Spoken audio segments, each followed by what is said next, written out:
Good morning. Thank you for watching another beautiful Lord's Day. We got some rain. Thank you for praying for that. We needed it.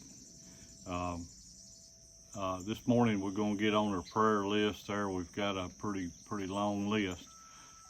We got Lisa Simons, Nikki Alonzo, Amy Ship Parton, Brenda Elkins, Sean Petros, Lynn Baskin, Kathy Blair, Daphne Anderson, Clara Hollis, Ken Jones, Jimmy Mingle, Terry Parham, Brittany Blair, Dennis Ramsey, Doug Blair, Alice Davis, and John Ferguson. We also are asking for sympathy for the families of Leanne Farless, Ralph Bush, Clarence Roden III. Mr. Roden was murdered this past week, and man, that's been a tragic event for that family.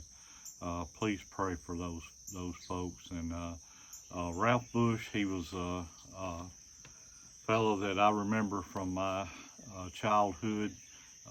His son John preached for us for many years. A good fella. Mr. Ralph was a fine Christian man. He was a hard-working man, and he raised a good family. And he left a good example for a lot of people. Please pray for his family. This morning, we're going to be taking our lesson from Matthew 22, and we're going to start in verse 2. And it says, "The kingdom of heaven is like unto a certain king, which made a marriage for his son, and sent forth his servants to call on them, and they were bidden to come to the wedding, and they would not come. Again, he sent forth other servants, saying, Tell them which are bidden, Behold, I have prepared my dinner, my oxen and my fatlings are killed, and all the things are ready. Come unto the marriage. But they made light of it, and went their ways, one to his farm, another to his merchandise. And the remnant took his servants, and entreated them spitefully, and slew them. But when the king heard thereof, he was wroth, and he sent forth his armies, and destroyed those murderers, and burned up their city. Then he saith unto his servants, The wedding is ready, but if they which were bidden were not worthy, go ye therefore into the highways, and as many as ye shall find bid to the marriage. So the servants went out into the highways, and gathered together all as many as they found. Both had both good and bad, and the wedding was furnished with guests. And when the king came in and see the guests, he saw there a man which had not on a wedding garment. And he saith unto him, Friend, how comest thou unto hither not having a wedding garment? And he was speechless. Then he said to the king, The servants, bind him hand and foot, and take him away, cast him into outer darkness. There shall be weeping and gnashing of teeth, for many are called, but few are chosen." So the kingdom of heaven is like to a certain king. Gospel preparations they're represented by a feast which a king came at the marriage of his son. It represents the gospel being offered to both Jews and Gentiles. The marriage is usually a time when the bride is brought to the home of the bridegroom, and the invited guests were entertained by a great feast. The son is Jesus Christ, and the king is God. The bride is his church. Those invited were the Jews, and later all of mankind is invited. The marriage feast is when the Lamb's bride is taken home to the Father's home. So this little lesson here is for us, and we can see that the King, which is God, has invited us and to come. You know, there's a verse, I've got it laid out, and it says, let's see. Well, I've lost my verse, but it was, "Come unto me, all you that labor and are heavy laden, for I will give you rest.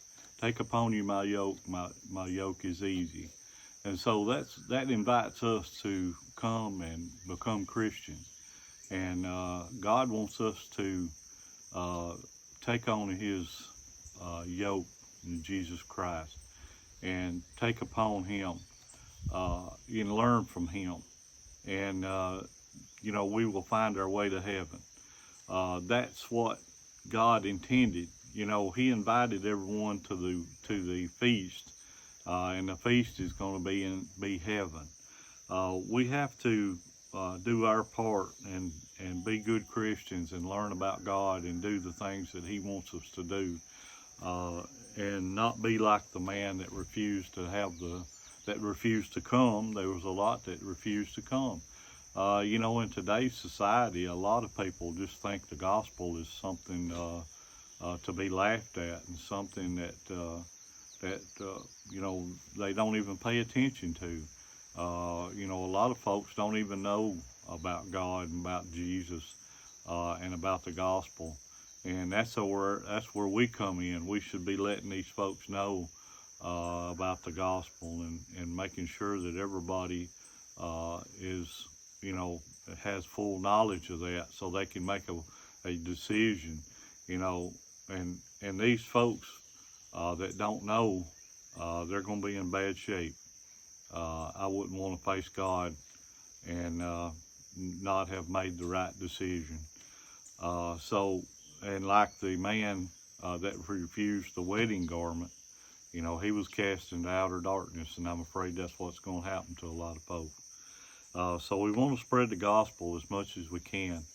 That's our job. That's what we're supposed to do. Not just preachers, but everybody's supposed to do that. And we need to pray for these folks and pray that they would learn about God and about Jesus and about the gospel, and come to be good Christians, so we can get on down the road and get to heaven. It's like the T-shirt my wife found, and she said, "Let's make heaven crowded." So that's our job. Well, thank you for listening. Please pray for all those folks on the sick list and all those that have lost loved ones. We lost a lot of good folks this week, and please pray for them. Pray for our servicemen and women, our first responders and doctors and nurses and all the folks that take care of us. Please continue to pray for those folks in Ukraine, that they would soon have a peaceful country. Thank you for watching. We'll see you next time. God bless. Take it easy. Bye.